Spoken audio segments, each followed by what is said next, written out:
মুহূর্তে গণধোলাই খাচ্ছে বিএনপি নেতা রুমিন ফারহানা।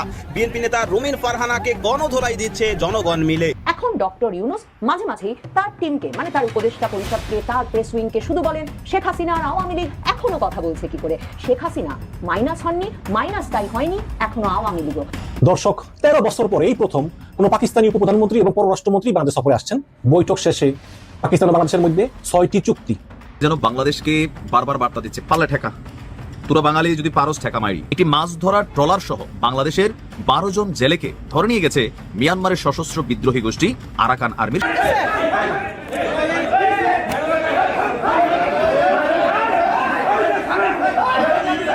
দর্শক, আপনারা দেখতে পাচ্ছেন যে আওয়ামী লীগের পক্ষে দালালি করায় এই মুহূর্তে গণধোলাই খাচ্ছে বিএনপি নেতা রুমিন ফারহানা।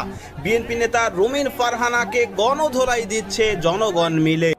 এখন ডক্টর ইউনূস মাঝে মাঝেই তার টিমকে মানে তার উপদেষ্টা পরিষদকে তার প্রেস উইংকে শুধু বলেন শেখ হাসিনা আর আওয়ামী লীগ এখনো কথা বলছে কি করে। যখনই এটা নিয়ে ডক্টর ইউনূসের ব্যক্তিগত চিরবিরানি একটা গুরুতর পর্যায়ে পৌঁছে তখনই তারা কোনো না কোনো প্রেস রিলিজ ছেড়ে দেয়। কিন্তু আসলে তাদের পক্ষে শেখ হাসিনার কথা বন্ধ করা সম্ভব হয়নি। শেখ হাসিনা মাইনাস হননি, মাইনাস তাই হয়নি, এখনো আওয়ামী লীগও। বর্তমান অন্তর্বর্তীকালীন সরকারের মধ্যে একটা চিরবিরানি অস্থিরতা ক্রমশ স্পষ্ট হয়ে উঠছে। মানে চিরবিরানি শব্দটা ব্যবহার করলাম কারণ এটা আমরা সকলেই বোধহয় খুব সহজে বুঝতে পারবো। মানে এমন একটা অস্থিরতা যে অস্থিরতা একেবারে শারীরিক মানসিকভাবে কামড়ে ধরে এবং সেই অস্থিরতাকে আসলে আপনি কোনোভাবেই অবহেলা করতে পারবেন না বা অবজ্ঞা করতে পারবেন না, ইগনোর করতে পারবেন না। সে কারণেই গত কদিনে বেশ কয়েকটি এই চিরবিরানি অস্থিরতার লিখিত প্রমাণ হাজির হয়েছে অন্তর্বর্তীকালীন সরকারের তরফে। প্রথমে পররাষ্ট্র মন্ত্রণালয় একটা বিবৃতি ছেড়ে দিয়েছে বাংলাদেশের গণমাধ্যমে যে ভারত সরকারকে আহ্বান জানানো যাচ্ছে যে ভারতের নাকি দিল্লি আর কলকাতায় আওয়ামী লীগ অফিস খুলে ফেলেছে, ভারতের মাটিতে বসে নাকি আওয়ামী লীগ দেশবিরোধী কর্মকাণ্ড চালাচ্ছে, ভারত যাতে সেটা বন্ধ করে। মানে কি আশ্চর্য, কি আশ্চর্য, তারা ভারতের পররাষ্ট্র মন্ত্রণালয়ে একটা চিঠি পাঠানোর সাহস করে নাই, ভারতের সংবাদ মাধ্যমেও কোনো বিবৃতি পাঠানোর জন্য তো সেই যোগাযোগই তাদের নাই, তারা বাংলাদেশের সংবাদ মাধ্যমে এই বিবৃতি ছেড়ে দিয়েছে কিন্তু সেখানে কোনো প্রমাণ হাজির করে নাই। মানে তারা শুনেছে ভারতে নাকি অফিস খুলেছে, তারা শুনেছে ভারতে নাকি আওয়ামী লীগ দেশবিরোধী কাজ করছে। কাজেই ভারত সরকারকে যখন মানে ভারতের পররাষ্ট্র মন্ত্রণালয়ের মুখপাত্রকে ভাগ্যিস ভারতের কোনো সাংবাদিকই হবেন যখন এ বিষয়ে সুনির্দিষ্ট প্রশ্ন করেছেন তিনি জবাব দিয়েছেন যে তারা তো এমন কোনো বিষয়ে অবগত নন। মানে এটা হলো চিরবিরানি নাম্বার 1 মানে প্রথম প্রমাণ। চিরবিরানি নাম্বার 2 মানে দ্বিতীয় প্রমাণ অন্তর্বর্তীকালীন সরকার হাজির করেছে যখন বাংলাদেশের গণমাধ্যমের দিকে আঙুল তুলে তারা জানিয়ে দিয়েছে যে বাংলাদেশের গণমাধ্যম কোনো গণমাধ্যম নাকি শেখ হাসিনার ভাষণ প্রচার করেছে, এরকম ভাষণ যদি আর একবার প্রচার করা হয় তাহলে তারা সাথে সাথে আইনি ব্যবস্থা নেবে। বুঝতেই পারছেন যে যারা প্রচার করেছে বা যারা প্রচার করার সাহস করেছে। আমি আসলে বিস্মিত অন্য দিক থেকে যে শেখ হাসিনার ঠিক কোন ভাষণটি হঠাৎ এতটা গুরুত্বপূর্ণ হয়ে উঠলো যে বাংলাদেশের কোনো সংবাদ মাধ্যম এই বোকামি বা এই ঝুঁকি নিতে গেল যে তারা শেখ হাসিনার ভাষণ প্রচার করলো। কিন্তু যারা প্রচার করেছে তাদের যে ভেতরে ভেতরে কি চলছে মানে সেই সময়ে বার্তা কক্ষে উপস্থিত বার্তা সম্পাদক থেকে শুরু করে আমি নিশ্চিত যে পাঠক পর্যন্ত কি যে ব্যবস্থা নিচ্ছে সংবাদ মাধ্যম কর্তৃপক্ষ এবং ডক্টর ইউনূসের প্রেস উইং সেটাও বলাই বাহুল্য। কিন্তু এই প্রেস বিজ্ঞপ্তি দিয়ে রেখে জানান দিয়ে দেওয়া হয়েছে যে আর যেন কখনো কেউ এই সাহস না করেন। এই প্রেস বিজ্ঞপ্তিতেও দেখুন ডক্টর ইউনূসের সরকার কি বলেছেন। ডক্টর ইউনূসের সরকারের প্রেস উইং বলছে যে শেখ হাসিনার ভাষণ প্রচার করা যাবে না কারণ তিনি ফ্যাসিস্ট, তিনি গণহত্যাকারী, তিনি তার বিরুদ্ধে মামলা চলছে তার মানে না তিনি গণহত্যাকারী না তিনি ফ্যাসিস্ট, কোনোটাই প্রমাণ হয়নি। কাজেই কেন সেটি সন্ত্রাসবাদ বিরোধী আইন 2009 সালের সেই ভয়াবহ আইনের লঙ্ঘন হবে সে প্রশ্ন করবার অবশ্য কোনো সুযোগ বাংলাদেশের সংবাদ মাধ্যমে নিশ্চয়ই এই সময়ে হবে না। কিন্তু এর পাশাপাশি প্রেস উইং এটাও জানিয়েছে যে আন্তর্জাতিক অপরাধ ট্রাইব্যুনাল সেই ডিসেম্বরে নিষেধাজ্ঞা আরোপ করেছিল শেখ হাসিনার যে কোনো রকম বিদ্বেষমূলক বক্তব্য প্রচারে। এখন প্রশ্ন করতেই পারেন যে শেখ হাসিনা ডক্টর ইউনূসকে সুদখোর বলেন সেটাই কি বিদ্বেষমূলক? মানে কোন বিষয়ে এটি বাংলাদেশের জন্য বিদ্বেষমূলক হয়ে ওঠে সেটিও খুব পরিষ্কার করেনি প্রেস উইং। তবে পরিষ্কার করার তাদের কোনো দায়বদ্ধতা নেই কারণ শেখ হাসিনা বক্তৃতা দিলে কি হবে তা ফেব্রুয়ারি মাসে 5ই ফেব্রুয়ারি 3 রাত 2 দিন ধরে ধানমন্ডি 32 নম্বরের বাড়ি ভাঙতে দিয়ে, গুড়িয়ে দিতে দিয়ে, আগুন দিতে দিয়ে, বুলডোজার দিয়ে মাটির সঙ্গে মিশিয়ে দিতে দিয়ে এবং সেই উপলক্ষে আরেক দফা বাংলাদেশ জুড়ে আওয়ামী লীগের নেতা কর্মীদের বাড়িতে লুটপাট, ভাঙচুর, অগ্নিসংযোগ করে ডক্টর ইউনূস সরকার সে সময় বলে দিয়েছিলেন বক্তৃতা দিলে কি হবে। দেখুন চিরবিরানির শুরু আসলে ডক্টর ইউনূস থেকে।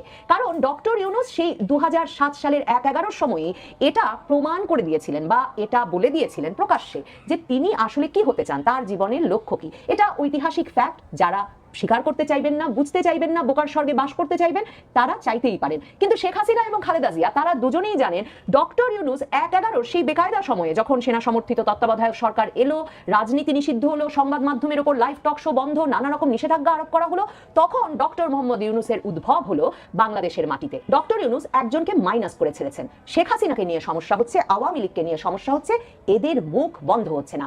পালিয়ে থেকে এরা জ্বালিয়ে মারছে ডক্টর ইউনূসকে।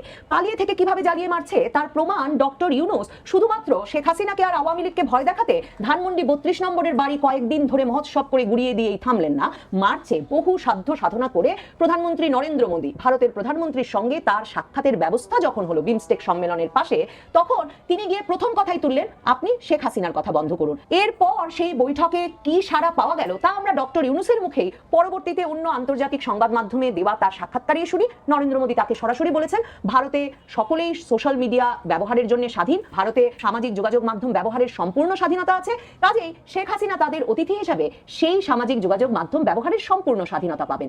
এখন ডক্টর ইউনূস মাঝে মাঝেই তার টিমকে, মানে তার উপদেষ্টা পরিষদকে, তার প্রেস উইংকে শুধু বলেন শেখ হাসিনা আর আওয়ামী লীগ এখনো কথা বলছে কি করে। যখনই এটা নিয়ে ডক্টর ইউনূসের ব্যক্তিগত চিরবিরানি একটা গুরুতর পর্যায়ে পৌঁছে, তখনই তারা কোনো না কোনো প্রেস রিলিজ ছেড়ে দেয়। কিন্তু আসলে তাদের পক্ষে শেখ হাসিনার কথা বন্ধ করা সম্ভব হয়নি। শেখ হাসিনা মাইনাস হননি, মাইনাস তাই হয়নি এখনো আওয়ামী লীগও।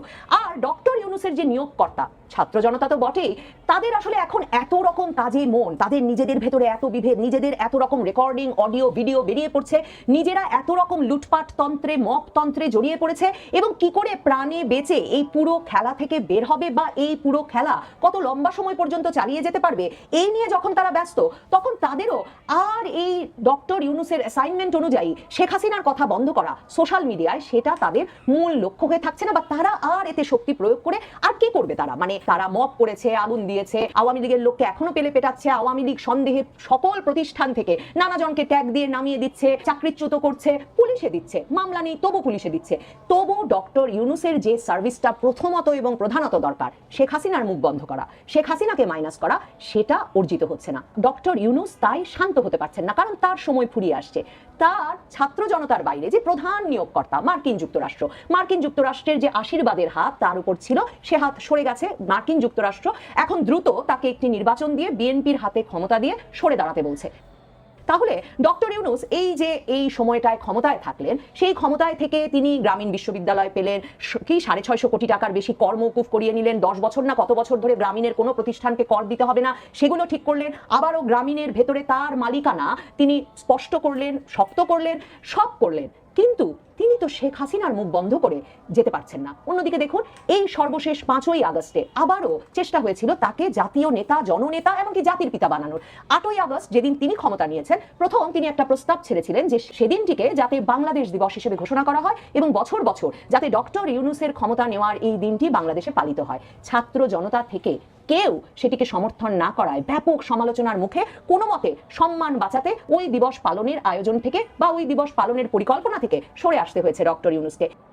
কাজেই ডক্টর মোহাম্মদ ইউনূসের এই চিরবিরানির ফলে ঠিক কি করা যাবে তা তার টিম, তার উপদেষ্টা পরিষদ বা প্রেস উইংও বুঝতে পারছে না। তবে তার প্রেস উইং এটা বোঝে যে বাংলাদেশের গণমাধ্যমে শেখ হাসিনার কথা বলা আটকালেই যে শেখ হাসিনা মাইনাসও হবেন না, কথাও বন্ধ করবেন না। শেখ হাসিনা সামাজিক যোগাযোগ মাধ্যমে কথা বলেন, ফেসবুকে কথা বলেন, ইউটিউবে কথা বলেন। ফেসবুক ইউটিউবের কটি চ্যানেল যদি বা বাংলাদেশে এই প্রেস উইং বন্ধ করে দেয়, প্রেস উইং জানে যে এক একটি কন্টেন্ট আমেরিকা থেকে, যুক্তরাজ্য থেকে, যুক্তরাষ্ট্র থেকে, চীন, জাপান, মানে পৃথিবীর যে কোনো দেশের নাম বলুন না কেন, শত শত দেশ থেকে একটা কন্টেন্ট কত হাজার হাজার চ্যানেলে ছড়িয়ে পড়তে পারে। সামাজিক যোগাযোগ মাধ্যম যে অবাধ, উন্মুক্ত, সেটা বুঝেই আর সেটা মাথায় রেখে ডক্টর মোহাম্মদ ইউনূসের আরজি, আকুতি, আর্তনাদের জবাবে ভারতের প্রধানমন্ত্রী মোদী শুধু এটুকুই জানিয়ে রেখেছিলেন যে সামাজিক যোগাযোগ মাধ্যম উন্মুক্ত এবং শেখ হাসিনা একজন মুক্ত মানুষ, কাজেই তিনি কিভাবে সামাজিক যোগাযোগ মাধ্যম ব্যবহার করবেন তাতে ভারতের প্রধানমন্ত্রী বা ভারত সরকার নাক গলাবে না বা কোনো হস্তক্ষেপ করতে পারবে না। ডক্টর মোহাম্মদ ইউনূস প্রধানমন্ত্রী মোদীর সেই অবস্থানটি এখন হাড়ে হাড়ে উপলব্ধি করছেন। আসলে পালিয়ে থেকেও ডক্টর মোহাম্মদ ইউনূসকে পলে পলে জ্বালিয়ে মারছে আওয়ামী লীগ আর শেখ হাসিনা। দর্শক 13 বছর পরে এই প্রথম কোনো পাকিস্তানি উপপ্রধানমন্ত্রী এবং পররাষ্ট্রমন্ত্রী বাংলাদেশ সফরে আসছেন। 13 বছর আগে পাকিস্তানের পররাষ্ট্রমন্ত্রী হিনা রাব্বানি খান তিনি এসেছিলেন, তখন শেখ হাসিনার সঙ্গে বৈঠক করেছেন। এখন এই 13 বছর পরে আসলে আপনারা জানেন যে শেখ হাসিনার আমলে এই পাকিস্তানের সঙ্গে বাংলাদেশ সম্পর্কটা খুবই তিক্ত ছিল এবং এটা কিন্তু ভারতের কারণেই ছিল। কারণ ভারত শেখ হাসিনাকে বলেছে যে পাকিস্তানের সঙ্গে সম্পর্ক রাখা যাবে না, এবং হাসিনাও যেহেতু অবৈধভাবে ক্ষমতায় ছিল এই কারণে ভারতের ভয়ে সম্পর্ক রাখতে পারেনি। এবং তার সঙ্গে ছিলেন সাবেক হাইকমিশনার ইমরান আহমেদ সিদ্দিকী, বর্তমান হাইকমিশনার ইমরান হায়দার, পাকিস্তানের স্টেট ব্যাংকের গভর্নর তারেক বাজওয়া এবং পররাষ্ট্র মন্ত্রণালয়ের মহাপরিচালক ইলিয়াস মাহমুদ নিজামী এবং আরো অনেকে। এবং সবচেয়ে মজার ব্যাপার হচ্ছে যে তিনি কিন্তু এসে সকলের মন জয় করে নিলেন। আপনি দেখেন 2 দিনের জন্য আসছেন, প্রথম দিন তিনি বিএনপি, এনসিপি এবং জামাত তাদের সঙ্গে কথা বলেন, বৈঠক করেন। যদিও বৈঠকের পর জামাত এবং এনসিপি তারা বলেছে যে বিভিন্ন বিষয় নিয়ে আলোচনা হয়েছে, স্বার্থ সংশ্লিষ্ট বিষয়, আন্তর্জাতিক বাণিজ্য, দ্বিপাক্ষিক সম্পর্ক উন্নয়ন, সার্ক চালু করা এবং ভ্রাতৃপ্রতিম মুসলিম দেশ পাকিস্তানের সঙ্গে সম্পর্ক উন্নয়ন, দমনশীল বিভিন্ন ইস্যু আছে, ওগুলো নিয়ে আলোচনা এগুলো হয়েছে। এগুলো সাংবাদিকদের কাছে বলেছেন জামাত ইসলাম এবং এনসিপি, কিন্তু বিএনপি কোনো কথা কিন্তু বলেনি। বিএনপি সংবাদ সম্মেলন এড়িয়ে গিয়েছে, বাট বিএনপি কিন্তু পাকিস্তানের উপপ্রধানমন্ত্রী ইসাকদারের সঙ্গে একটা নৈশভোজে অংশগ্রহণ করেছে। তো এই যে সকল দলগুলোর সঙ্গে আলাপ আলোচনা, সকল দলগুলোর মতামত জানতে চাওয়া পাকিস্তানের উপপ্রধানমন্ত্রী, এটা কিন্তু একটা বিশাল দিক। এবং দেখেন আগামীকাল সকালে তিনি যাবেন ফিরোজায় বেগম জিয়াকে দেখতে, তারপর সেখান থেকে যাবেন পররাষ্ট্র উপদেষ্টা তৌহিদ হোসেনের সঙ্গে সাক্ষাৎ করতে, এবং সেখানে বৈঠক শেষে পাকিস্তান ও বাংলাদেশের মধ্যে 6টি চুক্তি এবং সমঝোতা স্মারক সইয়ের জন্য চূড়ান্ত করে রাখা হয়েছে। এই চুক্তি তালিকায় রয়েছে 2 দেশের সরকারি ও কূটনৈতিক পাসপোর্টধারীদের ভিসা বিলোপ চুক্তি। এবং এই হাসিনা পালিয়ে যাওয়ার পরে